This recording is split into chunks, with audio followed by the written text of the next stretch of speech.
Good morning, students. Today we will continue our chapter biomolecules. In biomolecules, we have completed first part, that is carbohydrates. Now we have to do the part second and third, proteins and nucleic acid. Today we will start second part, that is proteins. Actual में proteins क्या होता है, ये भी बड़ा important part है. Proteins जो आज मैं लेक्चर करवाने वाली हूँ उसमें से काफ़ी क्वेश्चंस आते हैं. तो प्रोटीन्स क्या होता है? एक्चुअली जो प्रोटीन है एक ग्रीक भाषा के शब्द प्रोटियस से निकला है. एक ग्रीक भाषा है, उसमें एक वर्ड बोला जाता है प्रोटियस, जिसका मतलब होता है प्राइम इम्पॉर्टेंस, मतलब जिस चीज़ की बहुत ज़्यादा इम्पॉर्टेंस होती है. इसी से ये वर्ड निकला है प्रोटीन्स. इसीलिए जो प्रोटीन्स होते हैं एक ऐसे केमिकल सब्सटेंस होते हैं जो हमारी बॉडी की ग्रोथ के लिए और मेंटेनेंस के लिए, लाइफ की मेंटेनेंस के लिए बहुत ज़्यादा ज़रूरी होते हैं, वेरी इंपॉर्टेंट होते हैं. इसीलिए हम इसको प्रोटीन्स कहते हैं. ये हमारी लिविंग सेल्स के अंदर, प्लांट्स में, एनिमल्स में, ह्यूमन बींग्स में, सब पे प्रेजेंट होते हैं. ओके, ह्यूमन बींग्स में भी मेन कॉन्स्टिट्यूएंट्स जो होता है मसल्स का, स्किन्स का, हेयर्स का, टिश्यूज़ का, उसके अंदर सब में क्या है, प्रोटीन्स अवेलेबल होता है. हर जो लिविंग सेल होता है वो बहुत सारे प्रोटीन से मिलकर, अलग अलग काइंड के प्रोटीन से मिलकर बनता है. प्रोटीन्स एक्चुअल में होते क्या हैं, बनते किससे हैं? बहुत सारे अल्फ़ा अमीनो एसिड से मिलकर बनते हैं. यही इसके अंदर बहुत ज़्यादा इंपॉर्टेंट पॉइंट है कि ये कंडेंसेशन पॉलीमर्स होते हैं जिसमें बहुत सारी मोनोमर यूनिट जुड़ती हैं. किसकी? अल्फ़ा अमीनो एसिड्स की. मोनोमर यूनिट का मतलब होता है एक अल्फ़ा अमीनो एसिड. ऐसे बहुत सारे अल्फ़ा अमीनो एसिड जब जुड़ते हैं तो मिलकर क्या बनते हैं? प्रोटीन्स बनते हैं. अब ये अल्फ़ा अमीनो एसिड्स क्या चीज़ है?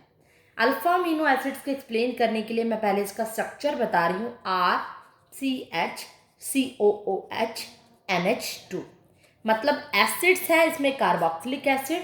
ये क्या है? इसमें कार्बोक्सिल ग्रुप, जिसकी वजह से इसको एसिड नाम दिया जाता है.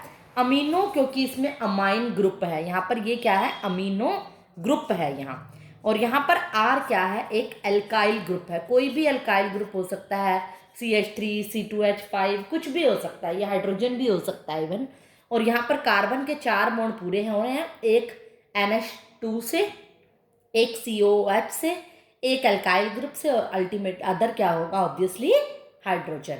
तो इस तरह से 4 कार्बन बॉन्ड बना रहा है. दिस इज क्या है? Amino acids. इसको अल्फा क्यों कहा जाता है? क्योंकि जो एसिड है ये एसिड्स के जस्ट नेक्स्ट कार्बन के साथ अमीनो ग्रुप जुड़ा है. एसिड्स के जो नेक्स्ट कार्बन होता है, जस्ट नेक्स्ट, उसको बोलते हैं अल्फा. उससे नेक्स्ट बीटा और उससे नेक्स्ट गामा. एसिड्स के जस्ट बिल्कुल एडजेसेंट कार्बन की जो पोजीशन होती है वो अल्फा है, और उस पर अमीनो ग्रुप जुड़ा है, इसीलिए बोलते हैं इसको alpha amino acids. Alpha amino acids जो ऑब्टेन्ड होते हैं हाइड्रोलिसिस ऑफ प्रोटीन से. जब हम प्रोटीन्स का हाइड्रोलिसिस करते हैं तो हमें ये मिलते हैं, या ये कह लो बहुत सारे अमीनो एसिड जब जुड़ जाते हैं तो हमें क्या मिलते हैं? प्रोटीन्स. और ये जुड़ते हैं एक आपस में, एक पेप्टाइड बॉन्ड बनाते हैं. पेप्टाइड बॉन्ड का जिक्र भी मैं आपको करके बताऊंगी कि एक्चुअल में कैसे होते हैं. एक्चुअल में ये क्या प्रोसेस होती है? प्रोटीन्स का जब हाइड्रोलिसिस होता है, उनको वाटर में डालते हैं तो पेप्टाइड्स बनते हैं. पेप्टाइड्स में क्या एक्चुअल में एक बॉन्ड है, और फिर उनका फर्दर हाइड्रोलिसिस होता है तो अल्फ़ा अमीनो एसिड्स बनते हैं. यानी बहुत सारे अमीनो एसिड्स को मिलाकर प्रोटीन्स बनता है, और प्रोटीन्स को तोड़ते हैं, हाइड्रोलाइज करते हैं तो अल्फ़ा अमीनो एसिड्स बनता है. अब ये जो अल्फ़ा अमीनो एसिड्स होते हैं बहुत सारे होते हैं, इनके अलग अलग टाइप्स होते हैं. आपकी जो बुक में है वो 20 अमीनो एसिड्स का जिक्र किया गया है, मेनली जो 20 अमीनो एसिड्स होते हैं. लेकिन आपको ये 20 के 20 याद रखने की ज़रूरत नहीं है. आज मैं आपको सिर्फ इम्पॉर्टेंट अमीनो एसिड्स के नाम बताऊंगी, वही आपने लर्न करने हैं. फर्स्ट जो अमीनो एसिड्स होता है वो है ग्लाइसिन, जिसका जो सिंबल है, इनमें क्या होते हैं? नाम होते हैं, इनके जो सिंबल होते हैं. कि ग्लाइसिन को हम ऐसे नहीं लिखेंगे, इसको हम सिर्फ G, capital GLY, first 3 letter से ही डिनोट करते हैं. ये इसका नॉमेनक्लेचर है, और इसका सिंबल होता है कैपिटल G, सिर्फ ग्लाइसिन. इसमें क्या है? फॉर्मूला तो हमें पता है कि यही रहेगा, RCHNH2 और COH. इसमें जो R की वैल्यू सिर्फ चेंज कर दो तो अमीनो एसिड्स बनते जाएंगे. अगर R की वैल्यू क्या है? H है, H होगा तो क्या होगा? CH NH2 और COOH। ये जो अमीनो एसिड है ये क्या बोलते हैं हम, ग्लाइसिन, यानी इसमें R की वैल्यू क्या है, H। बाकी तो हमेशा हर बार अमीनो एसिड में सेम ही रहेंगे NH2COH, लेकिन R ग्रुप चेंज करते जाओ वो फॉर्मूला बन जाएगा, इसके अंदर पुट करना है। अगर हाइड्रोजन पुट किया है तो that is glycine, very very important first amino acid. और जो सेकेंड अमीनो एसिड्स आपको याद रखने हैं, इन 20 में से मैं बहुत कम आपको अमीनो एसिड्स बताऊंगी जो आपको याद रखने हैं, 20 के 20 कोई भी याद नहीं रख पाता। सेकेंड जो अमीनो एसिड्स आप लिखोगे एलेनिन, ALANINE। अब इसका जो नॉमेनक्लेचर है ALA कहा जाता है और इसका सिंबल A कहा जाता है, और जिसमें R की वैल्यू होगी CH3, यानी R की जगह क्या होगा CH3 कार्बन, NH2 ग्रुप तो एज इट इज ही होगा क्योंकि इसकी वजह से ही तो अमीनो एसिड बन रहा है ये हाइड्रोजन एज इट इज, सिर्फ CH3 लग जाएगा तो R क्या बन जाएगा, ये एलेनिन, ये भी इंपॉर्टेंट है। थर्ड है वैलिनी, वैलिन का सिंबल VAL, साफ ही पता चल रहा है फर्स्ट 3 लेटर आपको लेने होते हैं, और इसका सिंबल होगा कैपिटल V, और इसमें R की जो वैल्यू होगी ये क्या होगी CH3 की ट्वाइस, यानी यहाँ पे क्या लोगे CH3 की ट्वाइस, इस तरह से लोगे NH2 group as it is, COOH as it is, hydrogen as it is, हर बार फर्क क्या है, सिर्फ एल्काइल ग्रुप का ही है, तो ये हो जाएगा वैलिन।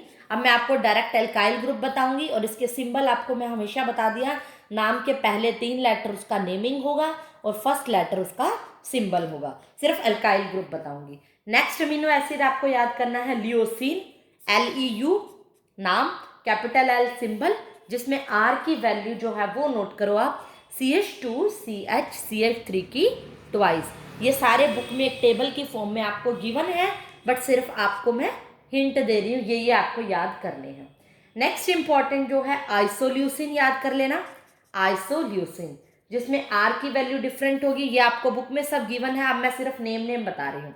नेक्स्ट इंपॉर्टेंट जो है फिनाइल एलेनिन है।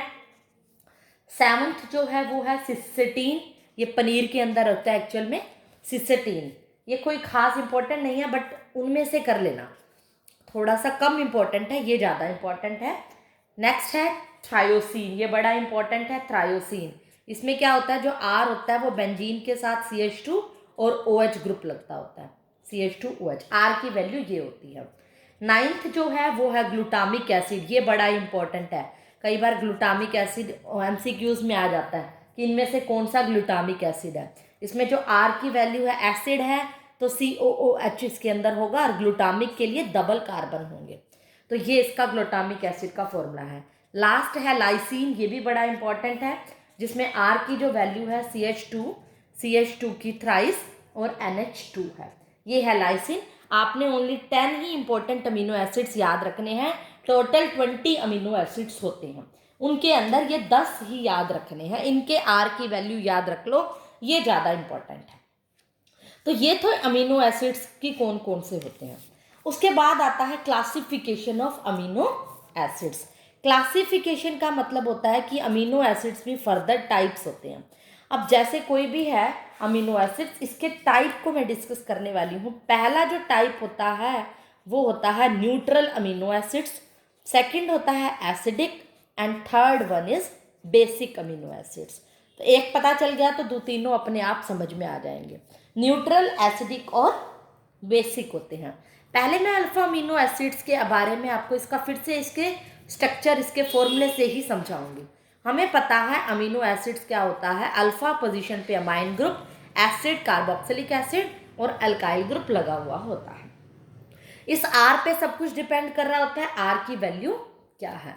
अगर तो देखो आपकी R की वैल्यू मतलब कोई भी कार्बन की कोई मिथाइल ग्रुप है, यानी कि कोई एसिड या अमाइन नहीं है, कोई CH2 CH हाइड्रोजन CH3 कुछ भी है, मतलब अल्टीमेटली आपने ये देखना है ओवरऑल फॉर्मूले में R की वैल्यू पुट करने के बाद, जब अगर आपके ओवरऑल फॉर्मूले में NH2 number of NH2 group and COOH group equal है, यानी ये हमें पता है बेस होता है अमाइन, ये होता है एसिड, जिसमें जितने एसिड हो उतने बेस हो तो हम उसको क्या कहेंगे, न्यूट्रल अमीनो एसिड, जिसके अंदर मान लो एक ही NH2 ग्रुप है, एक ही COH ग्रुप है। जैसे कि पहला हमने कौन सा किया था, ग्लाइसिन, ये भी ले सकते हो। ग्लाइसिन क्या है, अब देखो उसमें क्या होती है, आर की वैल्यू सिर्फ H होती है, मैंने अभी बताए थे। इसमें एक ही NH2 है, एक ही COH है, जितने एसिड उतने बेस, उसको न्यूट्रलाइज कर दिया तो ये कैसा हो गया, न्यूट्रल अमीनो एसिड। एसिडिक में क्या होगा कि प्रायोरिटी मेजोरिटी किसकी होनी चाहिए, acidic group. Number of acidic group basic group से ज्यादा होंगे तो उसको हम क्या कहेंगे, एसिडिक अमीनो एसिड। जैसे मैं एग्जांपल दे दूं आपको, ग्लूटामिक एसिड। अगर आप ग्लूटामिक एसिड पुट करते हो तो उसमें R की वैल्यू मैंने आपको बताई थी CH2 COOH होगी, कार्बन के साथ एक NH2 होगा, कार्बोक्सिलिक एसिड ग्रुप होगा और H होगा। After putting the value of R, total number of COH और NH2 ग्रुप काउंट करो। COH ग्रुप कितने हैं, 2, और NH2 ग्रुप कितने हैं, 1। मेजॉरिटी किसकी है, एसिड की, तो इसीलिए इसको हम क्या कहते हैं, एसिडिक अमीनो एसिड। क्लियर हो गए, एग्जाम्पल में ही सब कुछ छुपा हुआ है।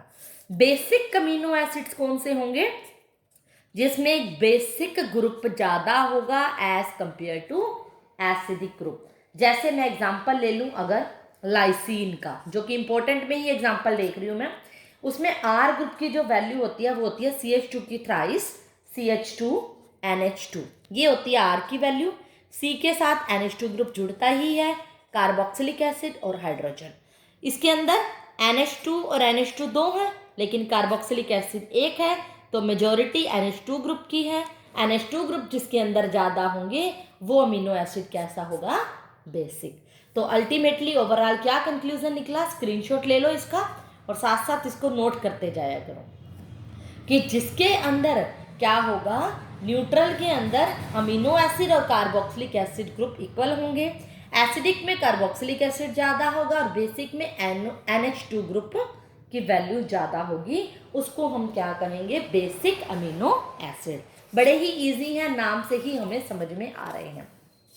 इसके अलावा जो अमीनो एसिड्स होते हैं, एक होते हैं essential amino acids and non essential amino acids. अब मैंने जैसे आपको बताया कि जो अमीनो एसिड्स से मिलकर हमें क्या मिलता है, प्रोटीन मिलता है, जो कि हमारी बॉडी की ग्रोथ के लिए ज़रूरी है। अगर हमारी बॉडी के अंदर बहुत सारे अमीनो एसिड्स हैं, it means amount of protein ज़्यादा है। असेंशियल का मतलब होता है जरूरी, जरूरी, और नॉन असेंशियल का मतलब होते हैं जो जरूरी नहीं होते। असेंशियल जो जरूरी है, इसी से नाम से पता चलता है, टोटल 20 अमीनो एसिड्स में से जो प्रोटीन सिंथेसिस के लिए रिक्वायर्ड है, हमारी बॉडी में प्रोटीन बनाने के लिए, ह्यूमन बॉडी होती है ओनली 10 ही सिंथेसाइज कर पाती है। मतलब जो ह्यूमन बॉडी सिंथेसाइज का मतलब होता है बना पाती है, कैन सिंथेसाइज, जो बना सकती है, बाकी क्या है अपने आप बनते हैं। टोटल 20 अमीनो एसिड्स होते हैं जिसमें से 10 अमीनो एसिड्स हमारी बॉडी खुद से बना सकती है। जो 10 अमीनो एसिड्स बॉडी सिंथेसाइज करती है, मतलब बॉडी के अंदर बनते हैं, बनाए जाते हैं, वो होते हैं नॉन असेंशियल अमीनो एसिड्स। मतलब बॉडी जिनको क्या करती है, सिंथेसाइज्ड करती है, बनाती है, जरूरी नहीं होते। जो जरूरी है वो तो हमारी बॉडी के अंदर ऑलरेडी है। सोच के देखो, जो कह रहे हैं हम असेंशियल अमीनो एसिड्स है, जो जरूरी है हमारी बॉडी के अंदर ऑलरेडी होंगे, कैन नॉट सिंथेसाइज, जिनको बॉडी नहीं बना पाती वो क्या होंगे, असेंशियल। और जो नॉन असेंशियल जरूरी नहीं है उसको बॉडी बनाती है, एक्स्ट्रा प्रोटीन्स के लिए बनाती है, उस बॉडी सिंथेसाइज करती है, वो 10 अमीनो एसिड्स कौन से होते हैं, नॉन असेंशियल अमीनो एसिड। जो जरूरी है वो बॉडी में अपने आप बन जाते हैं, human body can not synthesise, उनको बना नहीं सकती। और जो जरूरी नहीं है उनको हम बाहर से बनाते हैं, सिंथेसाइज किया जाता है। जो असेंशियल अमीनो एसिड रिक्वायर्ड होते हैं हमारी बॉडी के लिए, जिनको हम बनाते नहीं, ऑटोमेटिकली हमारे अंदर प्रेजेंट होते हैं, और अगर वो ना हो तो हमारी बॉडी में कुछ बीमारियां हो जाती हैं, और डेफिशिएंसी डिसीजेस कौन सी हो जाती है, जिनसे क्वाशियोर एक डिसीज है कि अगर हमारी बॉडी में असेंशियल अमीनो एसिड्स ये 10 के 10 प्रेजेंट नहीं है तो हमें क्वाशियोर ये बीमारी हो जाती है। दिस इज डिसीज जो कि अमीनो एसिड्स की, प्रोटीन्स की कमी की वजह से होती है। और अगर हमारे में बीमारी हो गई, कमी हो गई, तो हमें एक अच्छी डाइट लेनी चाहिए जिसकी वजह से हमारी बॉडी में ये इनकी कमी ना हो। ये जो असेंशियल अमीनो एसिड्स हैं, जो 10 बहुत ज़रूरी अमीनो एसिड जो हमारी बॉडी के अंदर ऑलरेडी होते हैं, वो होते हैं वैलिन, मैं शॉर्ट में फर्स्ट लेटर लिखूंगी सिर्फ, leucine, isoleucine, phenylalanine, methionine, tryptophan, threonine, lysine, arginine and histidine. ये जो अमीनो एसिड्स हैं एसेंशियल हैं, जो हमारी बॉडी के लिए ग्रोथ के लिए ज़रूरी होते हैं, ऑलरेडी हमारी बॉडी के अंदर होते हैं, जिनको बनाने के लिए ह्यूमन बॉडी की नीड नहीं होती, जिनको ह्यूमन बॉडी सिंथेसाइज नहीं कर पाती। उसके बाद आती है definition complete and incomplete proteins. Complete and incomplete proteins, heading डालो, कंप्लीट और इनकम्प्लीट प्रोटीन्स कौन से होते हैं। नाम से ही पता चल रहा है वो प्रोटीन जो सभी असेंशियल अमीनो एसिड्स प्रोवाइड करती है ह्यूमन न्यूट्रिशन के लिए, मतलब जिससे हमें पूरा जो प्रोवाइड करती है ऑल असेंशियल अमीनो एसिड्स, मतलब जो हमारी बॉडी के लिए अमीनो एसिड जरूरी हैं, वो असेंशियल अमीनो एसिड जो प्रोवाइड कर दे, उस प्रोटीन्स को हम बोलते हैं कंप्लीट, जो डाइट से कंप्लीट हो जाएं। और जो डेफिशिएंट होते हैं इन वन और more of the essential amino acid, जिनमें क्या होती है, डेफिशिएंट होती है, जिन प्रोटीन्स में अमीनो एसिड्स की कमी होती है, वो क्या होंगे, इनकम्प्लीट अमीनो एसिड्स। जो हमें पूरी तरह से प्रॉपर न्यूट्रिएंट देती है, प्रॉपर अमीनो एसिड, सारे असेंशियल, जिसको खाने से हमें सारे असेंशियल अमीनो एसिड मिल जाते हैं, वो कौन से होंगे, कंप्लीट प्रोटीन। जैसे कि एग्जांपल, मीट खाने से आपने सुना होगा बहुत सारे प्रोटीन्स मिलते हैं, फिश खाने से, नॉनवेज खाने से, और मिल्क पीने से अच्छे प्रोटीन मिलते हैं, एग खाने से। These are complete protein. इनको खाने से हमें 10 के 10 जो एसेंशियल अमीनो एसिड्स है पूरे हो जाते हैं, इसीलिए इन्हें कंप्लीट कहा जाता है। और जिनसे सभी पूरे नहीं होते, प्लांट्स प्रोटीन्स जो होते हैं जनरली इनकम्प्लीट होते हैं। जैसे राइस हो गया, चावल के अंदर कोई ज़्यादा एनर्जी नहीं होते, सारे अमीनो एसिड्स नहीं होते। कॉर्न हो गया, मक्का हो गया, वीट, गेहूं के अंदर भी सारे नहीं होते। ये सारे क्या है, डेफिशिएंट हैं, जिसमें ये सारे ऑल डेफिशिएंट इन लाइसिन। इसकी क्या होती है, लाइसिन के अंदर, जो लाइसिन एक प्रोटीन है, उसकी इसमें कमी होती है। ये सब वो प्रोटीन्स हैं। राइस के अंदर थेरोनिन प्रोटीन भी नहीं होता, मतलब कुछ ना कुछ अमीनो एसिड्स की कमी होती है। राइस के अंदर लाइसिन नहीं होता, तो एक आधा जो असेंशियल अमीनो एसिड्स का पार्ट है, हमें पता है लाइसिन, वो उनमें ना हो तो वो कैसे कहलाएंगे, इनकम्प्लीट प्रोटीन। राइस के अंदर थेरोनिन भी नहीं होता, थ्रियोनाइन जिसको हम बोलते हैं। कॉर्न के अंदर ट्रिप्टोफैन नहीं होता। जो इंपॉर्टेंट अमीनो एसिड्स हैं एसेंशियल, वो जिनमें कमी हो जाए वो कैसे होंगे, इनकम्प्लीट प्रोटीन्स। ये था प्रोटीन्स के बारे में और अमीनो एसिड्स के बारे में। सिंपल, इसके बीच में डिफरेंस कई बार पूछ लिया जाता है 1 मार्क्स में, तो इसको भी अच्छे से आप कर लेना। नाउ हेडिंग डालो, नेक्स्ट टॉपिक जो है हमारा physical properties of amino acids. Alpha amino acids कह लो या अमीनो एसिड्स, कि इसकी क्या फिजिकल प्रॉपर्टीज हैं और इससे हमें क्या क्या पता चलता है। इसके अंदर जो इंपॉर्टेंट है वो मैं आपको बताऊंगी आगे। पहले हम जनरली पढ़ते हैं, जो अमीनो एसिड्स होते हैं वो कलरलेस होते हैं, इनका अपना कोई कलर नहीं होता। नॉन वोलेटाइल, ये एक तरह की फिजिकल प्रॉपर्टीज हैं। नॉन वोलेटाइल, TILE लिखो इसको, sorry, non VOLATILE, volatile crystalline solid होते हैं। नॉन वोलेटाइल का मतलब है जो इजीली वेपर्स में कन्वर्ट नहीं होते और सॉलिड की फॉर्म में होते हैं, जो डिकम्पोज, मेल्ट हो जाते हैं with decomposition at high temperature. अगर इनको हाई टेम्परेचर देंगे तो वो क्या हो जाएंगे, मेल्ट हो जाएंगे, और इनका अपना कोई भी कलर नहीं होता। फिजिकल प्रॉपर्टीज का मतलब ही ये होता है कि जो दिखने में कैसे हैं, कलरलेस है और नॉन वॉलेटाइल है। ये क्या होते हैं, इनसॉल्युबल होते हैं पोलर सॉल्वेंट्स में। पोलर सॉल्वेंट्स में जो सॉल्युबल नहीं होते, हमें पता है वो पानी में सॉल्युबल होते हैं, या ये कह लो soluble in water. In polar solvents कौन से होते हैं, जैसे ईथर हो गया, बेंजीन हो गया, कोई भी पोलर सॉल्वेंट्स की बात करें, पर ये पानी में क्या होते हैं, सॉल्युबल होते हैं। इनका जो मेन पॉइंट है, एक्वस सोल्यूशन जो behave like solution substances of high dipole moment. अगर इनका हम एक्वस सोल्यूशन लेंगे, इन अल्फा अमीनो एसिड्स का, तो उनका जो डाइपोल मूवमेंट होगा वो कैसा होगा, ज़्यादा होगा। ये एक्सपेरिमेंटली पता चलता है।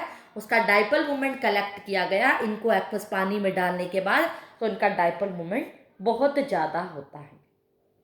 नेक्स्ट है जो इम्पोर्टेंट पॉइंट, ये एग्जिस्ट करते हैं, जो alpha amino acid exist as a dipolar ions. ये बड़ा इंपॉर्टेंट पॉइंट है जिसके ऊपर अलग से भी क्वेश्चन आता है। डाईपोलर का मतलब दो पोलर आयंस होते हैं इसके अंदर, एक पॉजिटिव और नेगेटिव, या फिर ये कह लो it exist as a zwitterion. इस आयन को एक नाम दिया जाता है ज्विटर आयन का। तो ये ज्विटर आयन की तरह भी एग्जिस्ट करते हैं। इस बात को मैं प्रूव करती हूँ इसके फॉर्मूले से। हमने इसका फॉर्मूला पढ़ा था अमीनो एसिड्स का कि अल्फा पोजीशन पे अमाइन ग्रुप कार्बोक्सिलिक एसिड्स, और ये पढ़ा था, यहाँ हाइड्रोजन यहाँ लगा लो या एक ही बात है। ये अल्फा अमीनो एसिड्स का फॉर्मूला है। अब मैंने कहा कि ये क्या है, एसिड है, और हमें पता है एसिड्स वो होते हैं जो ईजिली लूज करते हैं H पॉजिटिव आयन को। अगर जो H पॉजिटिव आयंस को ईजिली लूज करेंगे, ऑक्सीजन क्या है, एक इलेक्ट्रोनेगेटिव एलिमेंट है जो इलेक्ट्रॉन को अपने में ईजिली क्या करता है, अट्रैक्ट करता है। तो ये बॉन्ड लेगा इस पे डेल्टा नेगेटिव और ये H पॉजिटिव की फॉर्म में निकल जाएगा। जब ये इलेक्ट्रॉन को लूज करेगा तो इसके ऊपर COO नेगेटिव आ जाएगा, और ये हाइड्रोजन हमें पता है अमोनिया के ऊपर लॉन पेयर होते हैं, ये लॉन पेयर कहाँ चले जाएंगे, इस नाइट्रोजन के पास, और ये NH2 से बन जाएगा NH3। और इसने क्योंकि नाइट्रोजन के पास एक बॉन्ड एक्स्ट्रा बन गया, इसीलिए इसके ऊपर चार्ज क्या आएगा, प्लस का। यहाँ से पॉइंट क्लियर करो, एक बार फिर से एक्सप्लेन कर रही हूँ इस पॉइंट को। कहता है कि कार्बोक्सिलिक एसिड ग्रुप है because these are acids it can easily lose H positive ion. Acids तो वही है जो H पॉजिटिव आयन को लूज करेंगे, अगर ये लूज करेंगे तो ये इलेक्ट्रोनेगेटिव एलिमेंट होने की वजह से इलेक्ट्रॉन को लेगा, COO नेगेटिव आएगा, और नाइट्रोजन के पास लोन पेयर होते हैं, ये हाइड्रोजन H पॉजिटिव की फॉर्म में यहाँ चला जाएगा। इसने क्या कर दिया, इसके बॉन्ड एक्स्ट्रा हो गए तो NH3 के ऊपर प्लस चार्ज आ गया। तो इसमें जो ये आयन बन गया डाईपोलर, एक के ऊपर प्लस और एक पे नेगेटिव, इसीलिए इसको डाईपोलर आयन बोलते हैं। और इस तरह के आयन को एक नाम दिया जाता है ज्विटर आयन का। तो ज्विटर आयन की फॉर्मेशन इस तरह से हो गई कि डाईपोलर स्ट्रक्चर को हम इंटरनल साल्ट भी कह देते हैं और ज्विटर आयन भी कह देते हैं। तो कई बार क्वेश्चन पूछा जाता है व्हाट इज ज्विटर आयन, या ज्विटर आयन कैसे बनता है, तो ये इस तरह से बनता है। तो ज्विटर आयन बड़ा इंपॉर्टेंट पॉइंट है, कई बार सिर्फ ज्विटर आयन भी पूछ लेता है। नेक्स्ट जो इंपॉर्टेंट प्रॉपर्टी, फिफ्थ प्रॉपर्टी है आइसो इलेक्ट्रिक पॉइंट। ये भी मोस्ट इंपॉर्टेंट है, कई बार सिर्फ इस प्रॉपर्टी को ही पूछ लेता है। What is iso electric point of alpha amino acids. Actual में ये फिजिकल प्रॉपर्टी है अमीनो एसिड्स की। आइसो इलेक्ट्रिक पॉइंट किससे एक्सप्लेन होगा, ज्विटर आयन से। मैंने अभी ज्विटर आयन बनाया था जिसमें COO पे नेगेटिव और NH3 पे क्या आएगा, पॉजिटिव चार्ज आएगा। अगर मैं कह दूं कि ये मुझे पता है जो अमीनो एसिड्स के बारे में मैंने आपको बताया वो एसिडिक भी होते हैं, बेसिक भी होते हैं और न्यूट्रल भी है। अब देखो इस पे क्या है, एक पॉजिटिव और एक नेगेटिव, तो अंडरस्टूड है ये क्या सा है, न्यूट्रल है। अगर कोई न्यूट्रल है तो उसकी pH की वैल्यू क्या होती है, 7 होती है, राइट। क्योंकि ये क्या है, न्यूट्रल, एक इक्वल पॉजिटिव और नेगेटिव चार्ज है, न्यूट्रल है। pH की फॉर्म में देखें तो pH की वैल्यू क्या होगी, 7। लेकिन अगर इस ज्विटर आयन के अंदर मैं H पॉजिटिव डाल दूं तो क्या होगा, यानी एसिडिक मीडियम के अंदर इसको डाल दूं। एक्चुअल में जो ज्विटर आयन की फॉर्मेशन होती है वो एक्वस सोल्यूशन के अंदर होती है, जब इसमें पानी में डालते हैं ना तब वो ज्विटर आयन फॉर्म करते हैं। अगर मैं क्या कर दूं, इसको एसिडिक मीडियम में डाल दूं, H पॉजिटिव डाल दूं, तो क्या होगा, यहाँ पर नेगेटिव है, ये नेगेटिव की तरफ चला जाएगा, बाकी आयन पे कोई भी अफेक्ट नहीं पड़ेगा, COO H बन जाएगा एसिडिक मीडियम। अब यहाँ क्या हो गया, एसिडिक बन गया। अगर ये एसिडिक है तो इसकी pH वैल्यू लेस देन 7 होगी, और ये किस मीडियम में कंसीडर होगा, एसिडिक मीडियम में। लेकिन अगर इस ज्विटर आयन के अंदर मैं OH नेगेटिव डाल दूं, यानी कि इसको बेसिक मीडियम दे दूं, वो OH क्या करेगा, अमोनिया NH3 है, इसका मतलब यही हुआ NH2 और H, इस H और OH के साथ मिलकर वाटर निकाल देगा और ये एज इट इज रह जाएगा। यानी NH2 और CH R और COO नेगेटिव बन जाएगा और ये मीडियम कैसा होगा, बेसिक। और हमें पता है पीएच की वैल्यू बेसिक में ग्रेटर देन 7 होती है। मीन्स मैंने स्टार्टिंग कहानी कहाँ से शुरू की, मेरे ज्विटर आयन से। ज्विटर आयन का मैंने क्या किया, अगर उसको एसिड में डाला तो उसको एसिडिक मीडियम शो करने लगा, पीएच की वैल्यू लेस देन 7 हो। लेकिन अगर बेसिक में डाला तो ग्रेटर देन 7 हो गई और इस तरह का आयन की फॉर्मेशन हुई। फॉर एग्जाम्पल किसी भी मैंने एक बीकर के अंदर कोई भी एसिडिक वाला मैंने आयन डाल दिया, मान लो ये वाला मैंने आयन उठा के इस कंपाउंड को इसमें डाल दिया और उसको 2 इलेक्ट्रोड, एक पॉजिटिव से और एक नेगेटिव से कनेक्ट कर दिया। मुझे पता है एसिडिक के अंदर NH3 पॉजिटिवली चार्ज वाला कोई भी कंपाउंड प्रेजेंट है। मैंने ये इस आयन को डाला है और उसके अंदर आयन कौन सा है, ये इलेक्ट्रिक फील्ड अप्लाइड कर दिया। तो हमें पता है ये इलेक्ट्रोलाइट सोल्यूशन जिसकी वैल्यू पीएच की लेस देन 7 है वो किस तरफ मूव करेगी, क्योंकि इसके ऊपर चार्ज प्लस है तो वो नेगेटिव टर्मिनल की तरफ मूव करनी शुरू हो जाएगी।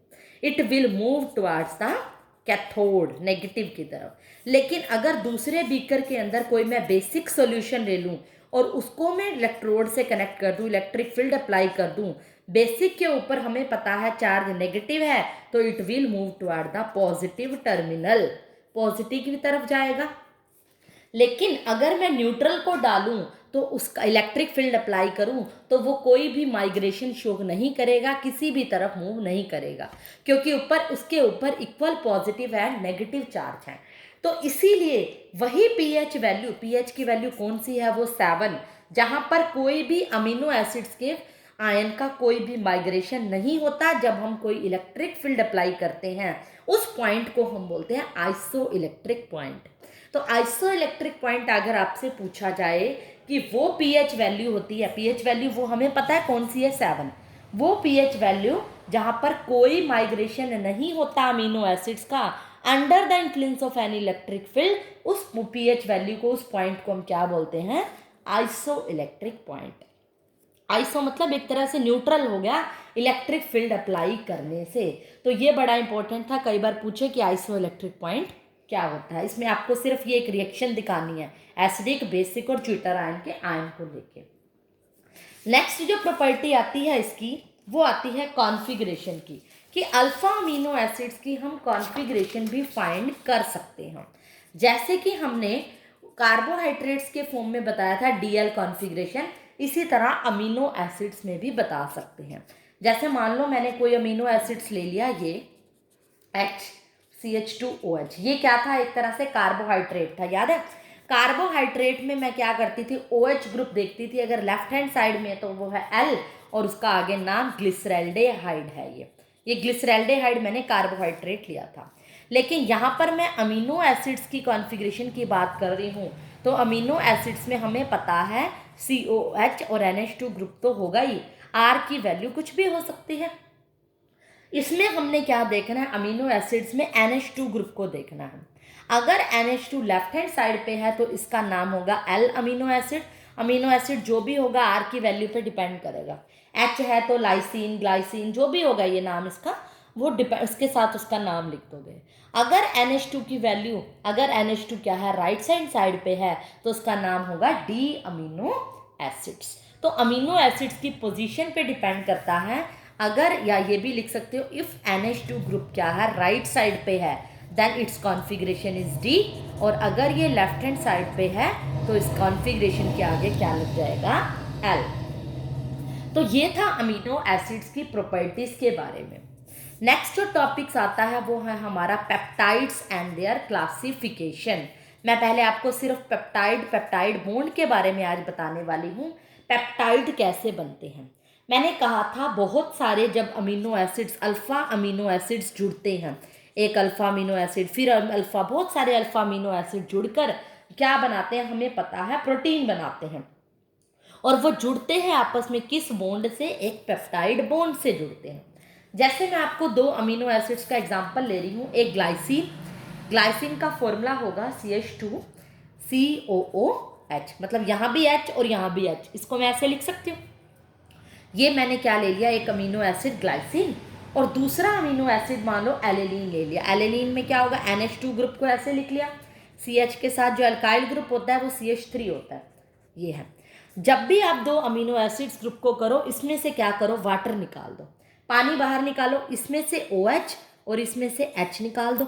ये क्या होगा, वाटर बाहर निकल गया और आपस में जुड़कर क्या बनाएंगे, NH2 as it is, CH2 as it is, CO की लिंकेज ये तो निकल गया, NH के साथ जुड़ जाएगी और बाकी जो कंपाउंड रहेगा वो एज इट इज रहेगा।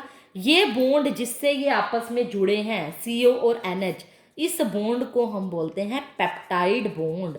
जब दो या दो से ज़्यादा अमीनो एसिड्स आपस में जुड़ते हैं और उनका हाइड्रोलिसिस होता है, याद है मैंने पहली डेफिनेशन में बात ये बताई थी, एक रिएक्शन के थ्रू बताई थी कि प्रोटीन्स का जब हाइड्रोलिसिस होता है, देखो फोकस करो, प्रोटीन्स का हाइड्रोलिसिस होता है तो पेप्टाइड, पेप्टाइड का हाइड्रोलिसिस अल्फा अमीनो एसिड्स, तो अल्फा अमीनो एसिड्स का हाइड्रोलिसिस तो पेप्टाइड, पेप्टाइड का हाइड्रोलिसिस तो अमीनो एसिड्स।